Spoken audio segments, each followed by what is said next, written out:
नमस्कार साथियों। आज बजट जिससे पूरे देश को भारी उम्मीदें थी और जो खोदा पहाड़ और निकली चूहिया साबित हुआ है, उसे लेकर आज माननीय पी चिदम्बरम साहब, जो पूर्व वित्त मंत्री के साथ साथ और गृह मंत्री के साथ साथ देश के जाने माने अर्थशास्त्री भी हैं, वो भारतीय राष्ट्रीय कांग्रेस की ओर से अपने विचार साझा करने के लिए आपके बीच में हैं। इससे पहले कि उनकी बात का मैं हिंदी अनुवाद करूं, मैं सीधे उनसे अनुरोध करूंगा कि वो अपनी बात आपके समक्ष रखेंगे। आदरणीय चिदम्बरम साहब।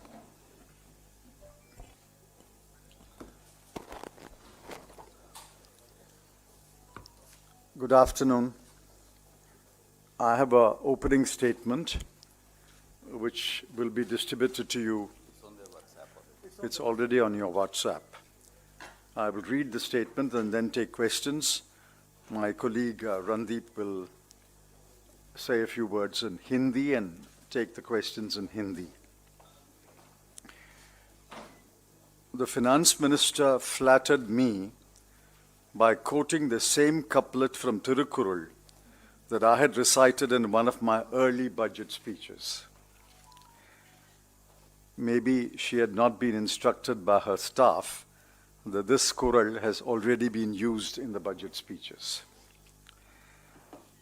She flattered only to deceive.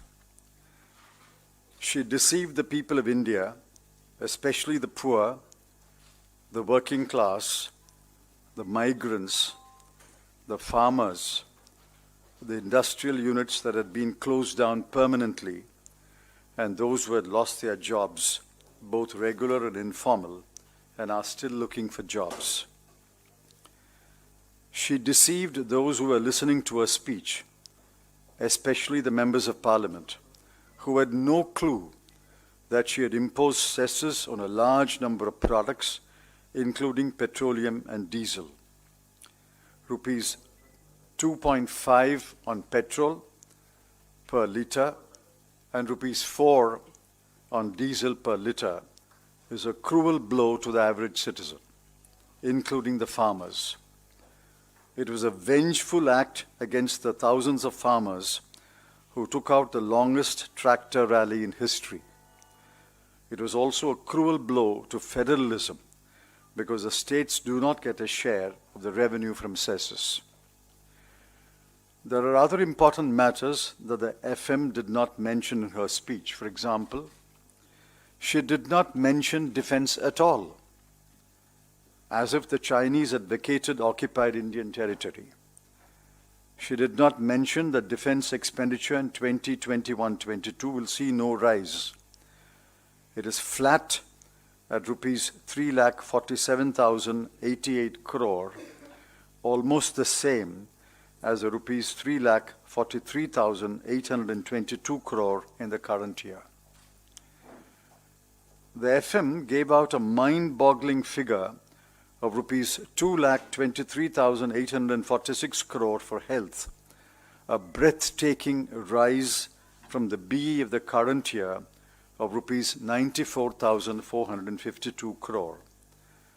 As I had warned, it was a conjurer's trick. She added the one-time cost of vaccination, rupees 35,000 crore, and, mark this, and the Finance Commission grants amounting to rupees 49,214 crore. She also included the allocations to the Department of Water and Sanitation. Shorn of these add-ons, the allocations for health were rupees 72,934 crore in 2020-21 and rupees 79,602 crore in 21-22. Given inflation, the increase is practically nil. However, on page 10 of the budget at a glance, the two numbers are very different. They are rupees 82,445 crore and rupees 74,602 crore, which means a reduction in expenditure from the level in the current year. What kind of additional health infrastructure can be built with this parsimonious allocation? Hence, on the two non-negotiables that the Congress party had listed on 28th January at the press conference, namely defense expenditure and healthcare expenditure, the government has miserably failed the people of this country. The fiscal numbers show that the fiscal situation is in a mess. The revenue deficit, 7.5%, and the fiscal deficit, 9.5% in the current year, have exceeded every prediction, including the government's prediction. In 2021-22, the government estimates it will borrow about rupees 3.42 lakh crore less, but nobody is willing to believe the government. The borrowing number has been understated by assuming that there will be disinvestment revenues of rupees 1.75 lakh crore. The record of this government on disinvestment is poor. The government has also assumed that tax revenues will increase by 15%, another questionable assumption. The revenue deficit, 5.1%, and fiscal deficit, 6.8% numbers for 21-22 will send alarm signals to the rest of the world, especially the investors and international lenders. Their apprehensions should have been allayed by laying out a credible fiscal correction path year by year until the year when the fiscal deficit will be 3% or less. Nothing of that sort was attempted by the FM. On the contrary, her target was 4.5% by 2025-26. Investors and lenders will bristle. There was a huge expectation that there will be a significant increase in government expenditure to offset sluggish private investment and private consumption. The numbers show the total government expenditure will see a paltry rise from rupees 34 lakh 50,000 crore to rupees 34 lakh 83,000 crore, an increase of barely 33,000 crore. The farm sector has been shortchanged.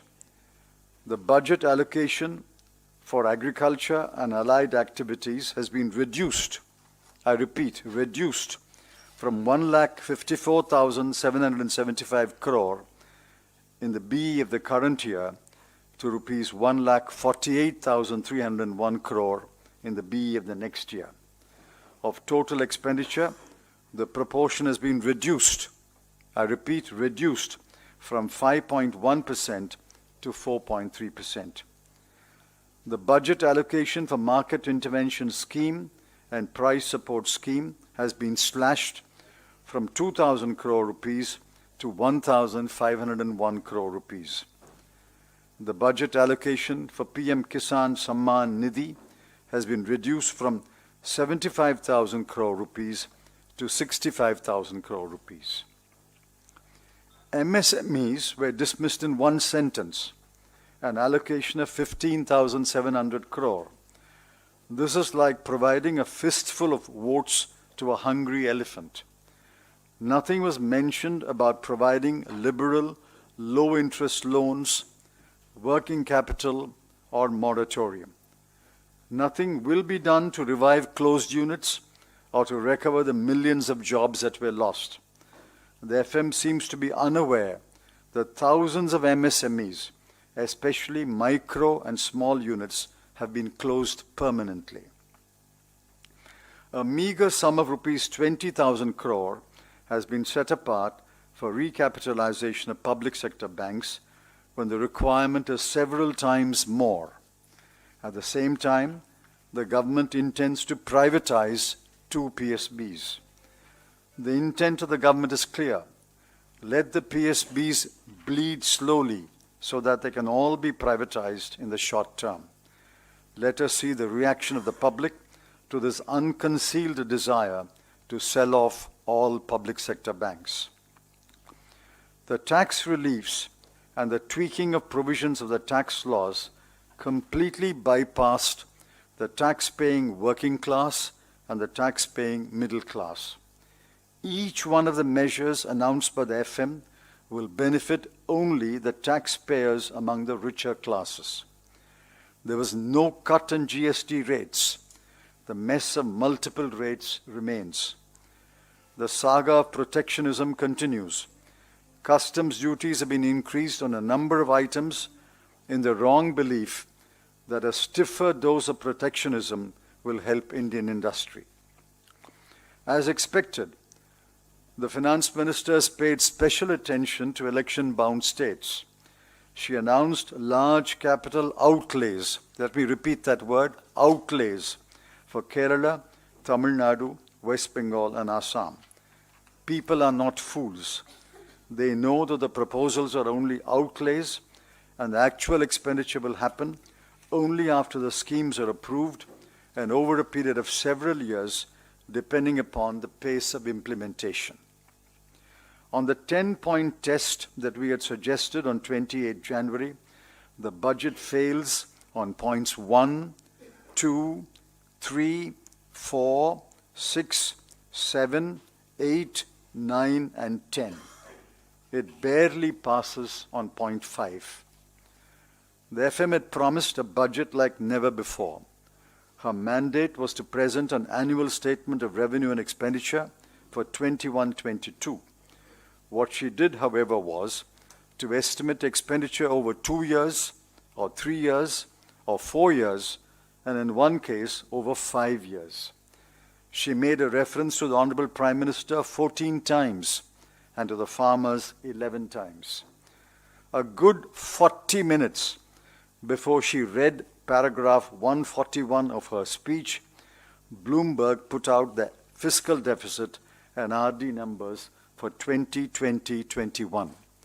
Since the CBI and Enforcement Directorate are underworked, maybe this matter should be referred to them. The budget was a letdown like never before. It was not a budget like never before. It was a letdown like never before. The budget, like the previous one, will unravel sooner than you think. Thank you. Thank you sir. इससे पहले कि हम आपके सवाल लें, आदरणीय चिदम्बरम साहब ने जो कहा है, what ever he said, I just give you very very few line summary in Hindi of that. आदरणीय मित्रों, मोदी सरकार का ये बजट, अगर उसका एक शब्द में सार, जैसा चिदम्बरम साहब ने कहा, कहें तो इस बजट का नाम है धोखेबाज बजट. ये बजट का सार है धोखा. ये धोखे पर आधारित है. और जैसा उन्होंने विनिवेश के बारे में चर्चा करते हुए कहा, इसके बारे में केवल 2 लाइन में कहा जा सकता है कि बेच खाएंगे सब कुछ और छोड़ेंगे नहीं अब कुछ. ये है इस बजट का सार. इस बजट ने गरीब को धोखा दिया, नौकरी पेशा लोगों को धोखा दिया, मजदूर, किसान, छोटे उद्योग को धोखा दिया और उन सांसदों को भी धोखा दिया जो वित्त मंत्री के बजटीय भाषण को सुन रहे थे. जो चीजें देश की सुरक्षा और अस्मिता के लिए आवश्यक थी, उनकी चर्चा तक वित्त मंत्री ने नहीं की. उदाहरण के तौर पर आपने देश की राष्ट्रीय सुरक्षा से जुड़े डिफेंस बजट के बारे में कहा. डिफेंस बजट में एक फूटी कौड़ी भी नहीं बढ़ाई गई. ऐसे समय में जब चीन हमारी सरजमी पर कब्जा किए है, रक्षा बजट की चर्चा तक ना करना इस देश की सरकार की प्राथमिकता या उसकी कमी की ओर इशारा करता है. स्वास्थ्य, जो दूसरा सबसे महत्वपूर्ण पहलू कोरोना काल में है, वो भी धोखे पर आधारित है. और उसके आंकड़े चिदम्बरम साहब ने दिए कि अगर फाइनेंस कमीशन और कॉस्ट ऑफ वैक्सीनेशन को निकाल दिया जाए तो यहां तक कि ड्रिंकिंग वाटर और सैनिटेशन का बजट भी स्वास्थ्य के अंदर जोड़कर एक आंकड़ों की फेल जादूगर की मायावी जादूगरी पेश करने का एक फेल कोशिश की गई. जिस प्रकार से राजकोषीय घाटा और वित्तीय घाटा लगभग 9.5-10% तक पहुंच गया है, यह निवेशकों के लिए और इसकी देश की अर्थव्यवस्था के लिए खतरे की एक बड़ी घंटी है। सरकारी खर्चे में 1 पैसे की बढ़ोतरी ना करना, जिससे अर्थव्यवस्था और रोजगार दोनों उत्पन्न होते, यह अपने आप में इस सरकार की मिसप्लेस प्रायोरिटीज को दिखाता है। सबसे बड़ा धोखा खेती के साथ किया गया। खेती का बजट लगभग 6% काट दिया गया। मार्केट इंटरवेंशन स्कीम को 2000 करोड़ से 1500 करोड़ कर दिया गया और पीएम किसान योजना, जिसकी बार बार चर्चा की जाती है, उसमें 13% की कटौती कर दी गई। लघु और छोटे उद्योगों को बड़ा झटका देते हुए मात्र 15,700 करोड़ की घोषणा हुई। यह ऐसे ही है जैसे आपने फरमाया कि एक भूखे हाथी को एक घास की मुट्ठी उसके पेट की आग बुझाने के लिए दे दी जाए। सभी सरकारी बैंकों पर, जो इस देश के गरीब की राहत का आधार हैं, उन पर तालाबंदी करने की ओर एक और कदम अग्रसर किया गया। नौकरी पेशा और मध्यम वर्ग के लोगों के साथ बड़ा धोखा हुआ। एक फूटी कोड़ी की राहत नहीं मिली। जो भी इसमें प्रोविजंस दिए गए वो केवल चंद अमीरों की मदद करेंगे। जैसा आपने फरमाया कि यह बजट हर पायदान पर औंधे मुंह गिरा है और इस बजट का एक शब्द में सार है धोखा, deception. That is what this budget is. We will request you to ask questions.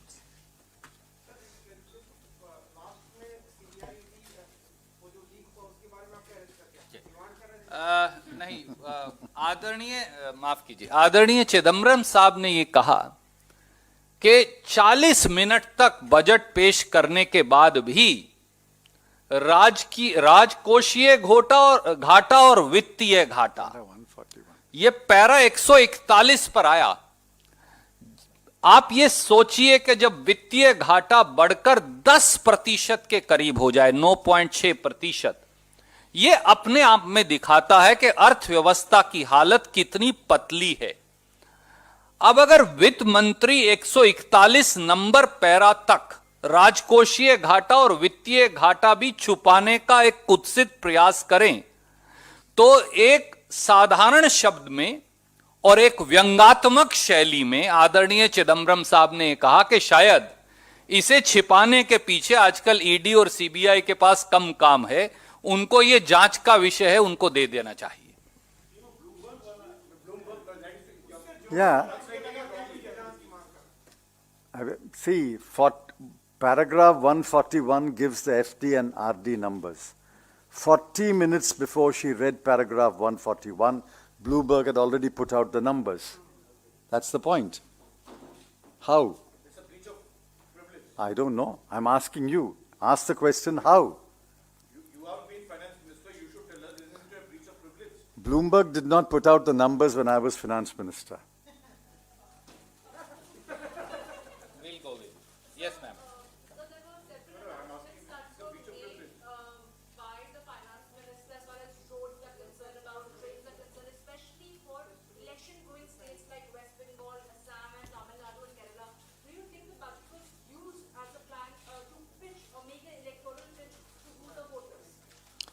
The voters are not fools, as I said. They know that these are outlays. And these outlays will not be backed by any money in this budget. I challenge the government to show me one line entry in the expenditure budget providing 1 rupee for these programs. It will not be there. Because, first of all, they have to give a proposal. It has to go through several stages of approval. The scheme has to be approved, and only then money will be allocated. These are outlays. These are intentions. People know that. I mean, for example, an overbridge, a road rail overbridge is being built in my constituency for the last 10 years. It must have been announced sometime. But these outlays that she has announced, road from X to Y in Tamil Nadu to Kerala, is not going to happen before the month of May. Not 1 rupee will be spent before the month of May. There has to be a scheme, there has to be a proposal, it has to be approved by the Expenditure Finance Committee, money has to be allocated, Cabinet has to approve it, and then land acquisition will start. I mean, not 1 rupee will be spent. Let the states know that not 1 rupee out of the many programs that she announced will be spent in this year, that is 21-22. Thank you. I'll come to you, ma'am. Can I come to your defense budget, point number? Yes. Where you say it is the same. I don't know whether you had the pleasure of listening to the expenditure secretary explain in the post-budget speech, after FM speech. He said that there is a 19%, because there are 3 components. One is pension, one is the salaries, and the other is the capital expenditure. According to him, it is the highest ever of 19% in the last 15 years. You see, you can always take one figure and give it a twist. If the printed documents were available, I can show you the printed document. Now take, for example, the budget at a glance. Now, I don't know if I can download it here. I have it. The budget at a glance. Now look at page 10 of the budget at a glance. Can you connect me? Just take budget at a glance, page 10. I've got the budget at a glance, but it won't download here. Page 10, yeah, turn it on.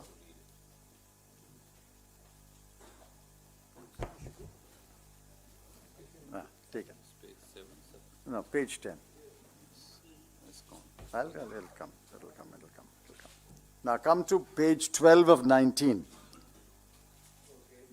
Now against defense, pension is the first item. Defense, the numbers are, revised estimates for 2021 is 34,3822, 3,43,822 crore. Budget estimates for 21-22 is 3,47,088 crore. These are the numbers. That's an increase of 43 to 47 is 4,000 crore. 3,43,822 crore to 3,47,088 crore. Unless these numbers are wrongly printed. He was specifically clarified out of the 3,47,000 that you're talking about. He says that there are 3 components. I know that. And out of those 3 components, one component is which is basically the expenditure. Yes. To the army. He says there has been an increase of 19%. But that's not the point. Total defense expenditure is only increasing by 4,000 crore. They are showing a sharp reduction in pension. How can that happen? I don't know. We'll see at the end of the year. But total defense expenditure is being increased by only 4,000 crore. Go back in the last 15 years. Has ever defense expenditure been increased by only 4,000 crore? The finance minister should at least print enough copies for MPs, even if it's not available to the general public. How do you debate based upon your instrument and the internet, which is dependent upon the Commissioner of Police's pleasure, isn't it? Sir, on ARDC, Finance Minister said that it's just restructuring of the basic custom duty, and she also said that the end consumer is not going to be impacted in an adverse way by whatever has been done. How do you see that? And do you think, because government is saying that you need more money, to address the issues of our agrarian economy, do you think by having this, government will actually be able to address those issues? Next time you fill your two-wheeler or car with either petrol or diesel, tell yourself, I am not affected, I am a consumer. The finance minister has told me the 2 rupee 50 paisa and 4 rupee per litre increase will not affect me, and then fill your tank. But she said that it will have, consumer will end up paying the equal amount, or it might be lesser in certain cases. I don't know what her Yeah, that's, estimates were. but you should ask her that question when she was addressing a press conference. How does paying 2 rupee 50 paisa per litre or 4 rupees per litre more means that the consumer will pay less? How does more become less? Because you said they're doing adjustments to the whole revenue structure. Just On petrol and diesel, no adjustment has been made. On petrol and diesel, no change has been made in the basic structure. They have simply added 2 rupees 50 and 4 rupees to the price that is prevailing today, which is the highest ever, isn't it? 95 and 85 on petrol and diesel.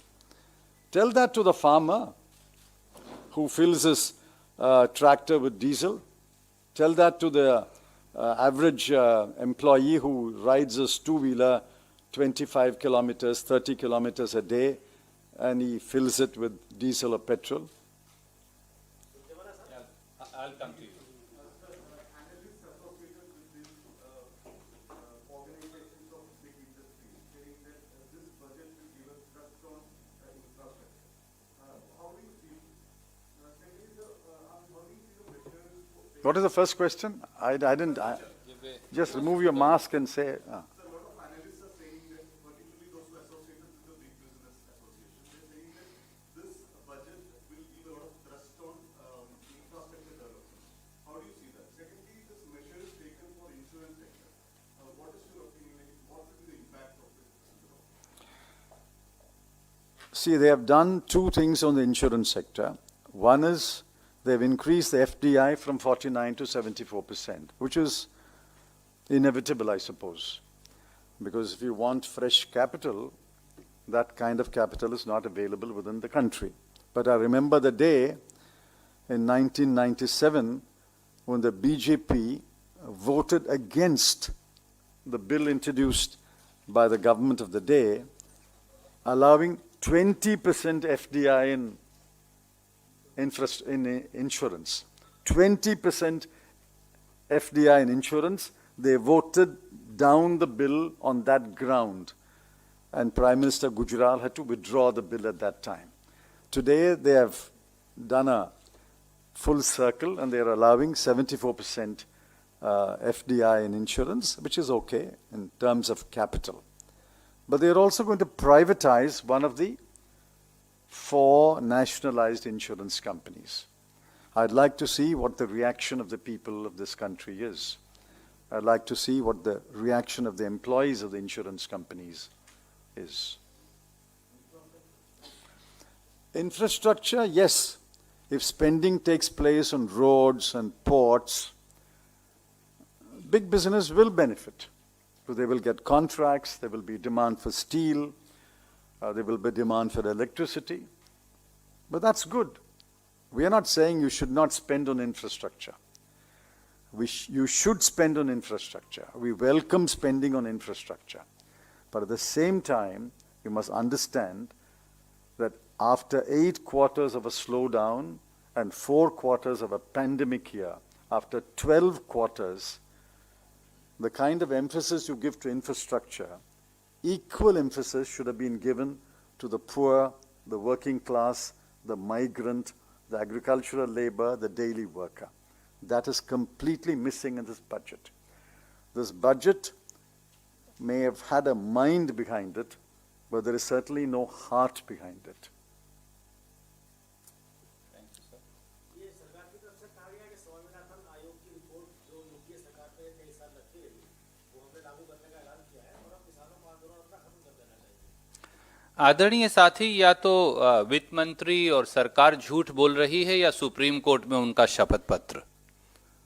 Supreme court में मोदी सरकार ने जो शपथ पत्र दिया है, अगर आप उसका अवलोकन करें, पढ़ें, तो वो कहते हैं कि लगभग 135 स्वामीनाथन कमीशन की सिफारिशों में से, अगर मुझे सही याद है, 85 से अधिक सिफारिशें यूपीए सरकार ने लागू कर दी थी। और किसानों की मांग क्या है? 3 काले कानून खत्म करो और उनको न्यूनतम समर्थन मूल्य यानी एमएसपी, सरकारी खरीद, पब्लिक प्रोक्योरमेंट और पब्लिक डिस्ट्रीब्यूशन सिस्टम, राशन वितरण प्रणाली, उसे चालू रखो। परंतु ये सरकार अहंकार की कुर्सी पर बैठी है और ना कुछ देखती, ना सुनती और ना सोचती। अब उन्हें राजहट छोड़ना पड़ेगा। मुजबानी जमा खर्च की बजाय वाकई में किसान के आंसू पोंछ कर दिखाएं तो ही बात आगे बढ़ पाएगी। आनंद। Outlay for the health has been increased by rupees 2.2 lakh crores, which is an increase of 137% relative to last year's budget. Out of this, rupees 35,000 crores only for the vaccine. Do you think the government has been realistic given the COVID pandemic issue? See, whatever is required to be spent on the vaccination should be spent. If it will cost eventually more than 35,000 crore, Congress party believes that money must be spent. We have no quarrel with the government footing the bill for vaccination. In fact, our case is that everybody should get the vaccine free. If a very small number wants to buy the vaccine, that's a different matter. But the vast majority, the overwhelming majority of the people of this country must get the vaccine free, is the Congress party's position. My accusation is, you include that one-time expenditure on vaccination and then say my health infrastructure, health expenditure budget is going up. You have to compare apples and apples, oranges and oranges. Similarly, you can't lug in the Finance Commission's grants and then show this number of 2,23,000. Look at page 37 of the Finance Minister's speech. Take out these add-ons and the comparison is what I told you. A very small increase in health expenditure, which is there in my statement. Sir, you mentioned the clampdown of internet by Delhi police. You mentioned Delhi police. I just wanted to ask you, how do you respond to the fact that one of the journalists was arrested by the Delhi police and several cases have been put against him, Mandeep Puri, and apart from that, many senior journalists, FIRs have been registered against them. Who knows? For asking the question, you, and for answering the question, I may be arrested tomorrow.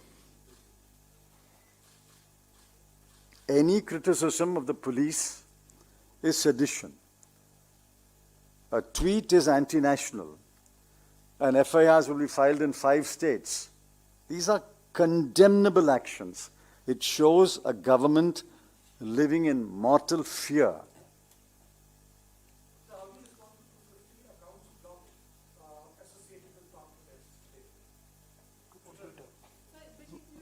We condemn it. We condemn these anti-farmer, anti-journalist, anti-media actions taken by the government through the police.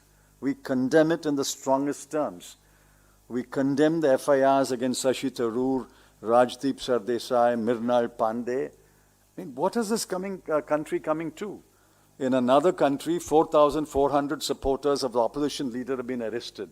What is the difference between that country and India then?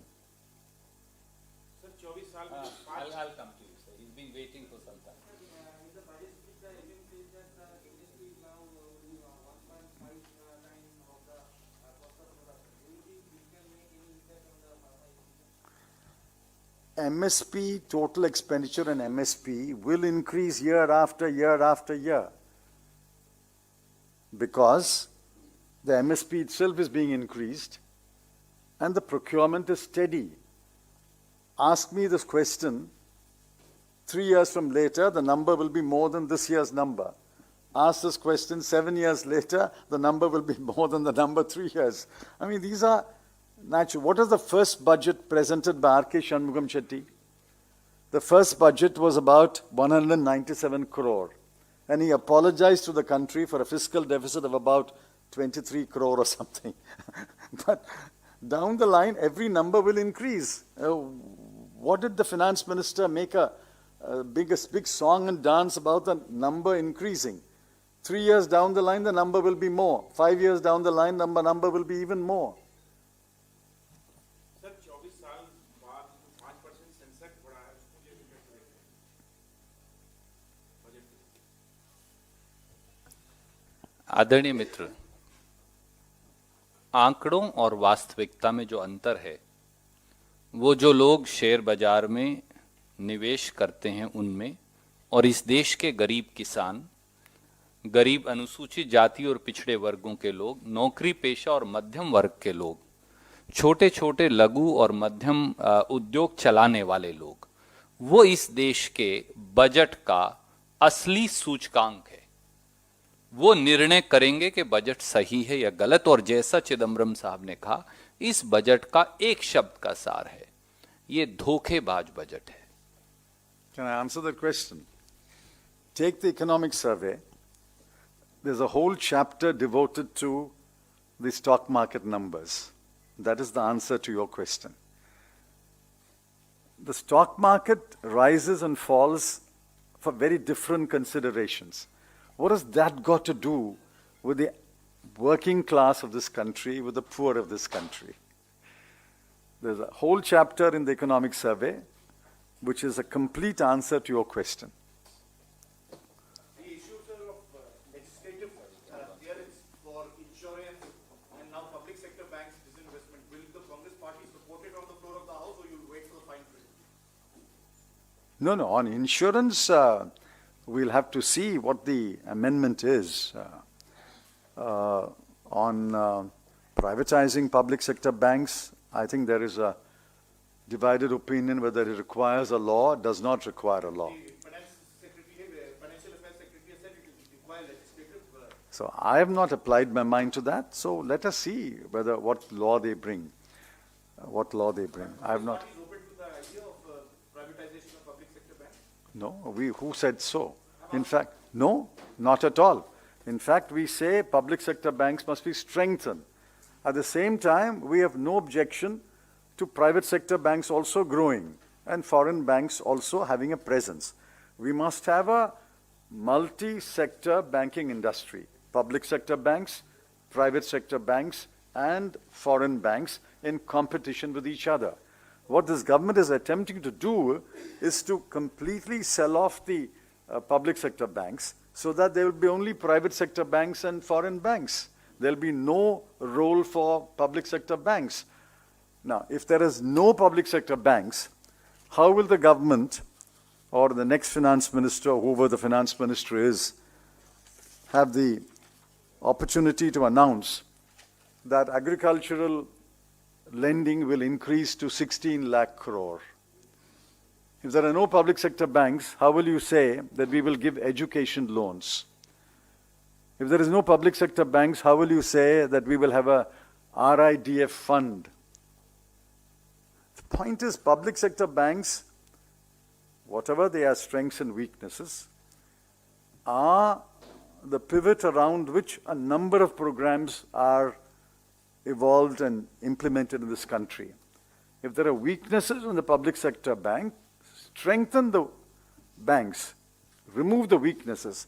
The answer is not wholesale privatization of public sector banks. They've started with 2, and I don't know, they've got, I think, 2 more budgets. By the time they finish the term, they may have sold off all public sector banks. Let us see what the reaction of the people of this country to selling public sector banks. Selling a public sector bank is very different from allowing a private sector bank to function and grow. Both can be there. For example, we have got SAIL, a steel company. We've got private steel companies. Both can compete with each other. But what if tomorrow the government proposes that Steel Authority of India will be sold to the Tatas or to the Jindals? That's the question. Congress Party's position is very clear. We are not against the private sector, but we want the public sector and the private sector in at least the key sectors to compete against each other. And banking is a key sector. Mr. Chidambaram, number of times you said here in this press conference that let the public decide, let the public see, let the public react. The fact is Mr. Modi is winning elections. Until the time that you put your house in order, he will go on winning elections. How does it matter what the public thinks or how it reacts? The fact is half the facts are not reaching the public because of the media, and half the facts which are reaching the public, they don't care because you are in any case not doing anything to win elections. Well, that doesn't seem to be a question. That seems to be a criticism of the Congress Party. I can turn back and say half the people are not informed because the media does not do its job. So what's the point of mutual recrimination? The point is Mr. Narendra Modi and his party have won elections. I'm not denying that. But Mr. Narendra Modi and his party have also lost elections. They lost elections in Rajasthan, Madhya Pradesh, Chhattisgarh, Jharkhand, Goa, Manipur, Karnataka. So we have three ways of elections. You can win elections, you can lose election. They have invented a third method, stealing election. They stole the government from us in Goa, Manipur, and Karnataka and Madhya Pradesh. Therefore, just because a party wins elections in 1 year does not mean it has not lost elections in another year or will not lose elections in the future. And the point I'm making is that Mr. Modi doesn't care about criticism. But you should ask Mr. Modi. You should ask Mr. Modi. If you get a chance, please ask Mr. Modi on our behalf. No, you should ask him on our behalf. Why doesn't he care about the people? Yes. In the wake of the farmer protest, when the finance minister began talking about the agricultural budget, she said the government is committed for the welfare of the farmers. On a day like this, there are nails and spikes that have been supplanted by the administration at the Tikri border so that the farmers and the tractors can't come or march any forward. This is the way the government is trying to ward them off already. See, this government is indeed concerned about the welfare of the farmers, which is why it unleashes the police on the farmers. It is concerned about the media, which is why it files FIRs against Rajdeep Sardesai and Mrinal Pandey and others. So they are showing their concern by this way. So you should be very happy in the media that they are showing their concern by filing FIRs against leading journalists. The farmers, according to the finance minister, should be happy that they have unleashed the police and the criminal justice system against the farmers. That's the way of showing concern for the farmers. Sir, the government is using finance bill to amend SEBI Act, LIC Act, finance. They've been doing this for a long time. They've been doing this since they came to power. I'm not saying there may not have been one or two aberrations in the past, but this is wholesale denial of the Rajya Sabha. The matter is pending in the Supreme Court. It squarely rose in the Aadhaar Act. By a majority of 4-1, they saved the Aadhaar Act. The Supreme Court judgment said, well, all right, this is wrong, but nevertheless we are upholding the Aadhaar Act. But the matter is again coming up in some other cases. This finance bill also will be challenged on that ground, that you're using the finance bill to amend non-financial laws which are not covered under the money bill provision. By using the money bill provision, they're denying the Rajya Sabha its rights to debate and vote. They're denying the Rashtrapati the right to refer it back to the House. So I think there are serious transgressions of the Constitution by using the money bill route to pass all and sundry laws. But the matter will, I'm confident, will be settled by the Supreme Court sooner than later. So how would you rate the budget out of 10?